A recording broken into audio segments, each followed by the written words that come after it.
What's going on, American truckers? Welcome to Trucking with Old Snapper, and I'm your host, Old Snapper. Please excuse the noise. I'm parked in a rest area. I'm parked in Golconda, Nevada, I believe. I believe that's how it's spelled, or how it's pronounced. Golconda, Nevada. That is where I'm at. And I'm sure my mic will probably pick up some of the highway traffic, so please excuse that. If you're new to the channel, please like and subscribe. We're going to talk about a few things tonight, but first I want to talk about this video. This video is Donner Pass eastbound, from the rest area, I believe, to about Truckee. I think Truckee. Now I'm loaded down with stone, so I'm pretty heavy, so pretty much everybody was passing me as I was climbing these grades. I think I even saw a tortoise go by at one point. A lot of people get nervous when they first start driving about Donner Pass. Donner, in my opinion, is more dangerous in the wintertime than it is during the summer.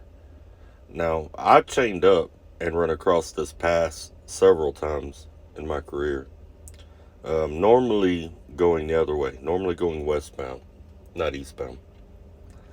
I don't know why, but I cross it more going west than I do going east. It's rare for me to cross this mountain going east.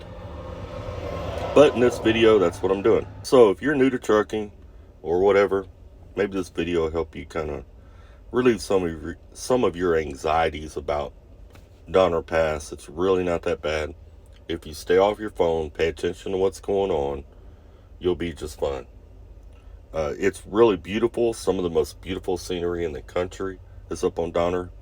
I believe they even made a movie about this pass, or maybe multiple movies. I believe they made a documentary or something at one time talking about the people that were migrating to California, and they had crossed Donner Pass, and I think most of them died, if I'm not mistaken. And they were actually pretty close to safety when it all ended. Another thing I'm going to talk about is lies trucking companies will tell you. Yeah, you're shocked, right? Trucking company lie to you? No way. No way. Now, we all know the lies whenever you get into a company. Dispatch will lie to you a lot. I catch them a lot. And I don't think companies realize how much we as drivers communicate with each other. And a lot of times, that's how I catch them, because I may know 2 or 3 drivers that have already picked up where I'm going, or whatever, and they'll tell you different things that may not be true. And I don't know why they do it, but they do. Sometimes it's to get more production out of you, or whatever the case may be. But anyway, that's a topic for another day. We're going to talk about lies that trucking companies will tell you whenever they're trying to get you to go to work there. All right. The most obvious lie is you'll see on their website, when you go look at them, a lot of times they'll say, we pay $100,000 a year, or we pay $90,000 a year. There's 2 ways that they can figure that. Number one, they're figuring your pay plus the benefits. And then when you complete your year and you only made $80,000, and they told you, you tell them, hey, well, I thought you were paying $90,000 a year. I didn't get the miles to run $90,000, and I didn't stay home extra days or whatever. Most of the time, what they're going to tell you is one of 2 things. Either A, you didn't run hard enough. You should have used more of your hours, because what they're doing is they'll say the top 10% of their fleet is making that. Which, if you think about it, that's not very many drivers. Or the number 2 thing they'll say is, well, that counts your benefits too. Okay. Well, then you're paying $70,000 or $80,000 plus benefits. That would be a better way to put it. But they won't put it that way on the website, because they want to draw you in. You know what I'm saying? So keep that in mind. I usually take whatever they say on the website anytime I look at a company. I take whatever they say and I subtract $20,000 from it. Usually going to be right in there almost every single time. If they say they're paying 100, you're probably going to make 80. If they're telling you they're paying 90, you're probably going to make 70. That's just being realistic. Let's be realistic with it.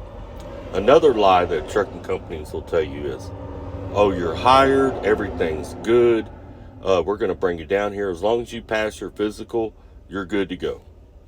You'll show up for orientation and find out they haven't ran anything. They don't know nothing about you but your name and your birth date and your CDL number. They made sure your CDL was active and they brought you in.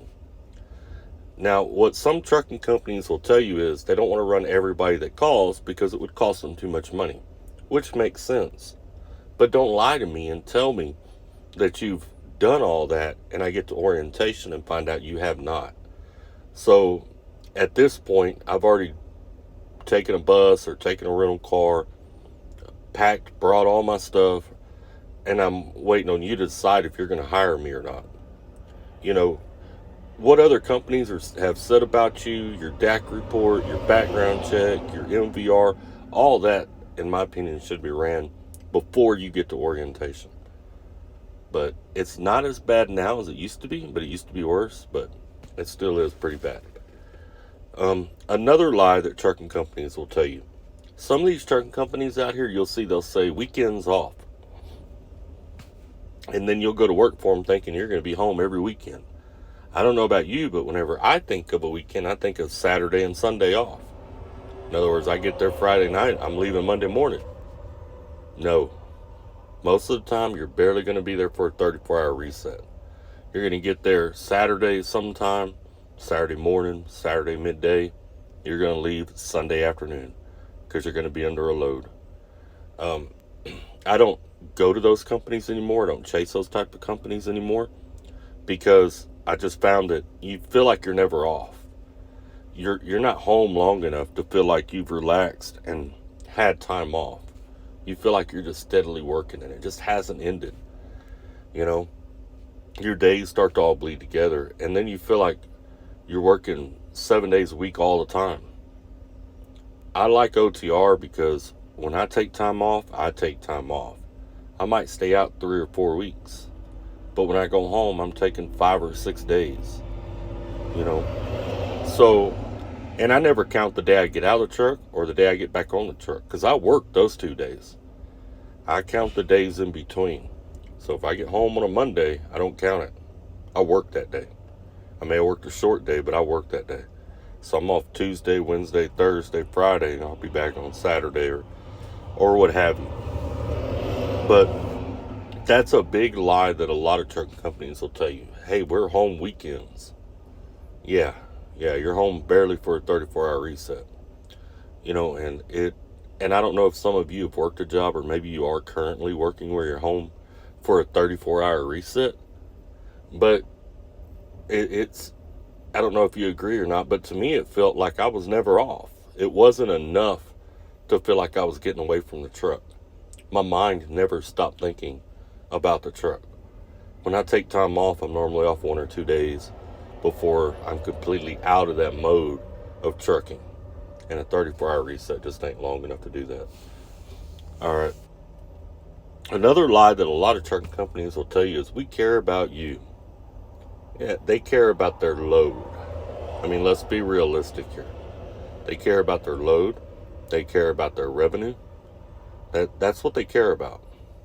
You pass away, they'll have someone else in your truck before your body gets cold. Okay? I've seen it with my own eyes out here. You leave this company or you quit, they ain't thinking about you.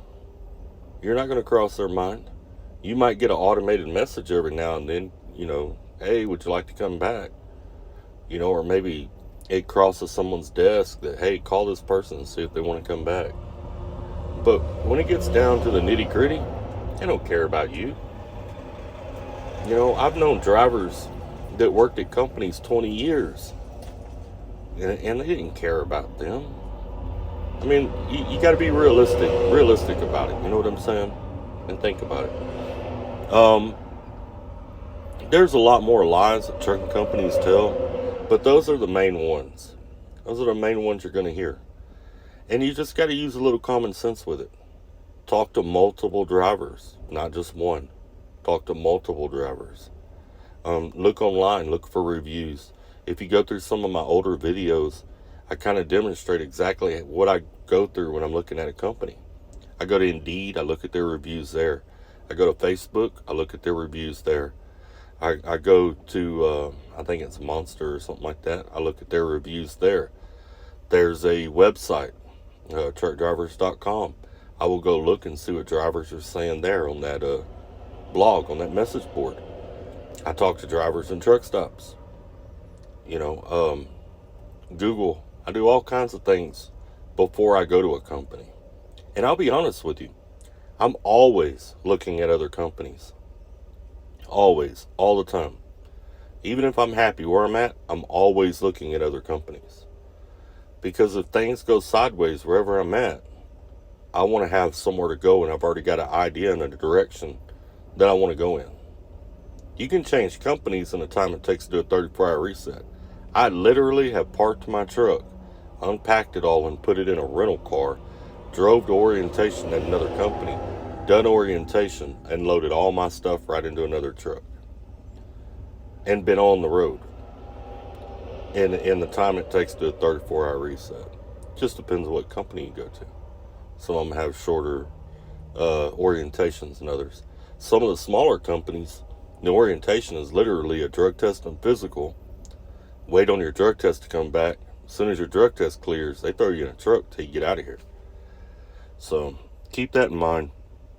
Anyway, this video is getting long enough. I hope y'all enjoyed this ride across Donner Pass. I really appreciate all of y'all that stopped by here. There's a lot of awesome trucking channels out here, and mine by far is not the best, but I try and work really hard for you guys to articulate my experience out here and to give y'all a good view to look at while I do it. I appreciate all of you. Take care, stay safe. Don't forget to like and subscribe. Remember, we are all family, even if we are a bit dysfunctional. I'm Old Snapper, and I'm out.